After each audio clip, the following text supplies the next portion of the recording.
Warning, the video you're about to watch contains mathematics at the level of college algebra and trigonometry. All material has an assumed prerequisite of both Algebra 1, which is elementary algebra, and Algebra 2, which is intermediate algebra. While some prerequisite topics are reviewed briefly, a more thorough review of these entrance topics can be found by searching the web. It's the system of equations. We must deal with them all at once. Always looking for solutions. Positive outlook overcome. Hello, my name is Roy Simpson, professor of mathematics at Cosumnes River College in Sacramento, California. This is the second video in a series on using Gauss-Jordan elimination to solve large systems of equations. And just to let you know, each step in this series, I'm going to start speeding up the computation. So I'm still going to showcase some of the background stuff in this video, but as we move forward, you'll see that I will start showcasing how I speed up the process. All right. So you should have already watched the first video in this series to understand the basic build that we're doing and the mindset.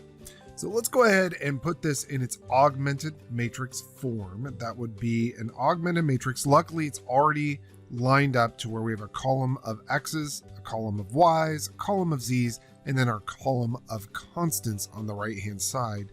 So we can go ahead and fill out our augmented matrix. That's going to be 2, -1, 5, and next column will be a -3, +2, -1, and then -1, -5, -1, and then augmented with 13, 6, and 49. Close that out. Now, going through, remember, we want to build a main diagonal here, or work with a main diagonal, and you would love it if you could start with this first diagonal element being a 1. And the easiest way to do this, honestly, initially, in most situations, is to divide that first row by 2. However, if you did that, you would get fractions, which is not something you want to work with. But I see this very attractive looking number 1 right here. So this is one of those situations where row swapping is a good idea. I am going to swap rows 1 and 2, and this is the notation that I use for it. So if you want to write your instructions down below, you can say, well, I'm swapping rows 1 and 2. And that way you're telling yourself what actions you're performing, so that if you have made a mistake, you can go back through and see where that mistake might have been made. So here I go. I'm just rewriting row 1 as row 2 and row 2 as row 1.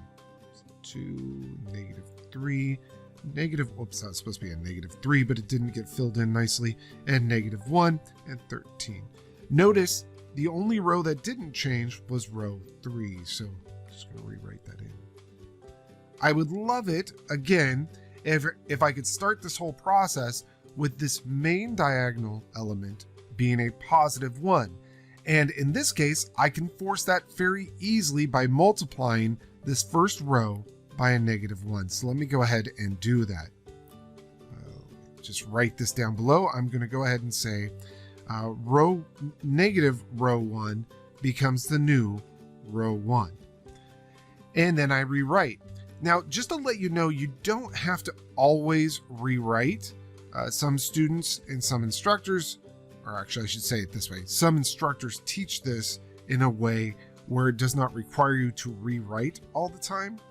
I actually rewrite constantly here, and that's mainly because of an old habit that I have. Nothing big, but that's me multiplying that first row by a -1. Another thing you could have done, honestly, is just made that adjustment right here without rewriting it all. All right. Now I'm going to use that main diagonal element to kill everything below it. So I'm going to use that to kill this 2 and to kill that 5. To do that, I'm going to take a negative twice row 1, add that to row 2 to become the new row 2. I will also take -5 times row 1, add that to row 3 to become the new row 3. Let's see the result of this computation. And this time, again, I'm said that each step of the way I'm speeding up the process. So this is just to show you how my process speeds up. Here's my row 1. That actually never changes in this process, but I'm going to take -2 times that row 1 and add it to row 2. So that'd be -2 plus 2, that becomes 0. I get a -2 times a -2, which is a positive 4, plus a -3 is a positive 1. Then I'll do a -2 times 5, which is a -10, plus -1, which is a -9. Sorry, it's -11. So -11. And let's see, negative twice, -6 is positive 12. And remember, we're adding 13 to that, so that's positive 25. All right. And remember, probably the biggest mistake that'll be made here is arithmetic. So double check your mathematics there. -2 plus 2 is 0. 4 minus 3 is 1. -10 minus 1 is -11. And 12 plus 13 is 25. Yeah.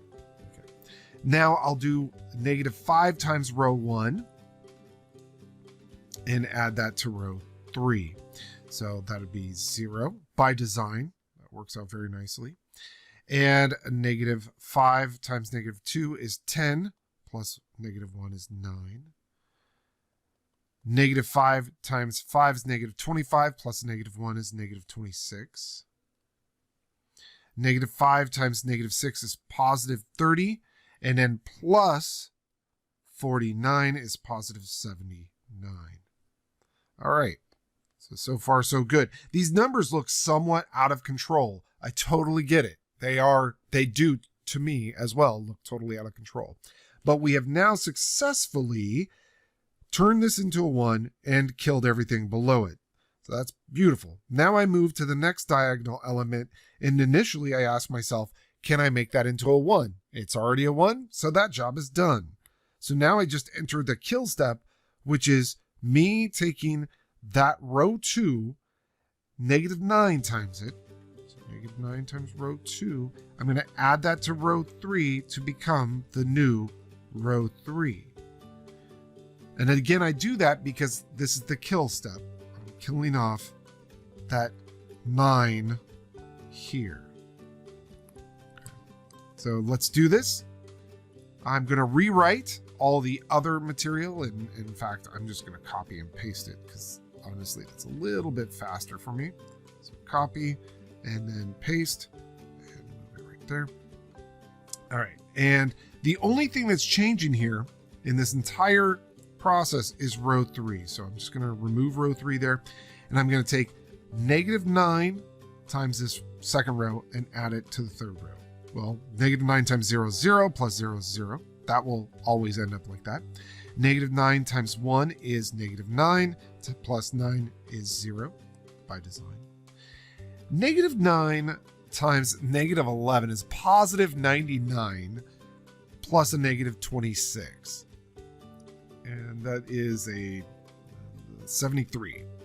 Now, just to let you know, like these, you can see the arithmetic starts to get a little bit bonkers after a while, but that's okay. Let's see, a -9 times, let me do it here. -9 times 25, that's -225, I think. Yes, I just double check that. 220, so it's -225, and we're going to add back 79. And when you do that, again, I actually just quickly grabbed the calculator for that. You'll get a -146. So that's good. All right, now we have again successfully, that's become a 1, and we killed everything below. That's a 1, we've killed everything below. I'd like this to be a 1.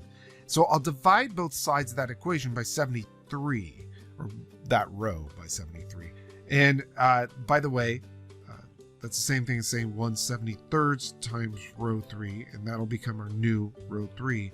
And this ends up being actually kind of nice because I'm going to go ahead, copy and paste that. This is really nice because, oops, that was supposed to be negative 73. I don't know what just happened there. I just happened to erase my 7. There we go. Okay, so this is really nice because 1/73 of, or dividing both sides by 73, you'll get a negative 2 on that right-hand side. So this becomes a 1 because I've divided by 73. And this right-hand side divided by 73 is actually a negative 2. Super nice. So it looked very scary because the numbers started getting large. I tend to get very concerned when the numbers get super huge like that. But here we have some beautiful answer already. So we're still working in whole numbers. Now that you've done all that, that actually is called Gaussian elimination. Then you start the Gauss-Jordan elimination, which basically means now you're going to focus on starting at this main diagonal, killing everything up above it. And then you move to the next main diagonal and kill everything up above. So again, the process is start on the main diagonal, kill everything below. Then when you're done with that main diagonal, killing everything below, you then again climb that main diagonal, but killing everything above. So let's go ahead and do this. I'm going to take 11. Oh, that red is good. 11 times row 3, add it to row 2 to become the new row 2. And I'll also take negative 5 times row 3, add it to row 1 to become the new row 1. Now, some people won't do 2 steps at once, but I think it really compresses the amount of work. It's really nice. Note, in this case, I'm not copying and pasting. The reason why is because I have so much rewriting to do here. I might as well just rewrite the whole darn thing. Okay. The only one that, notice I also wrote row 3 first, because the only one that's not changing is row 3. Row 1 and row 2 are changing. All right, so let's go ahead and take 11 times row 3 and add it to row 2. Anything that already has zeros will stay zeros. In other words, 11 times 0 plus 0, still 0. 11 times 0 plus 1 is still 1. So 0, 1. 11 times 1 is 11, plus a negative 11 is 0 by design. And 11 times negative 2 is a negative 22, plus 25 is a positive 3. Look how nice that looks already. That's a really nice problem. And then let's see, negative 5 times row 3 added to row 1. Well, that'd be 0 plus 1, which is 1. That'd be 0 plus a negative 2, which is negative 2. So 1 and negative 2 stay the same. And then negative 5 plus 5 is 0. And negative 5 times a negative 2 is 10, plus a negative 6 is, I said 10, right? Yeah, 10 plus negative 6 is 4. We're almost done. We only have one move left. We're going to take this main diagonal element and use it to kill that. So I'll take twice row 2, add it to row 1 to become the new row 1. So again, rows 2 and 3 this time, they do not change. So I'll just rewrite rows 2 and 3 because they're not changing. Now I'll take twice row 2 and add it to row 1. 2 times 0 plus 1 is 1. 2 times 1 plus a negative 2 is 0. 2 times 0 plus 0 is 0. Get all this handwriting under here. And finally, 2 times 3 is 6, plus 4 is 10. And you can see our solution. And look, if you watch my last video, I took a lot of paper basically to do my computations, but once you start getting used to the method and compressing work a little bit, it goes a lot faster. And in this case, remember as well that these just represent equations. And so each column, like this is the X column, this is the Y column, this is the Z column. So your equations are really 1x plus 0y plus 0z is equal to 10, but nobody'd ever write it like that. So let's not do that. That's a waste of our time. I'm going to call this x equals 10. And then likewise, y will be 3 and z will be -2. And that is the solution to this original system of linear equations. If you have to write it as an ordered triple, then you could write the solution as 10, 3, -2. All right, and I'm dicing these up into smaller videos like this. So that's solving a 3x3 system using Gauss-Jordan elimination. The next video will tackle a 4x4, and then we'll go into systems that don't have solutions or have infinite numbers of solutions. It's the system of equations. We must deal with them all at once. Always looking for solutions. Positive outlook overcomes obstacles getting in our way, cause affects more than we can sometimes see. Things for what they are and work together until you feel at peace. Just listen close, don't talk too much that isn't kosher. You may really hurt inside. It doesn't justify you to speak too loud and cry.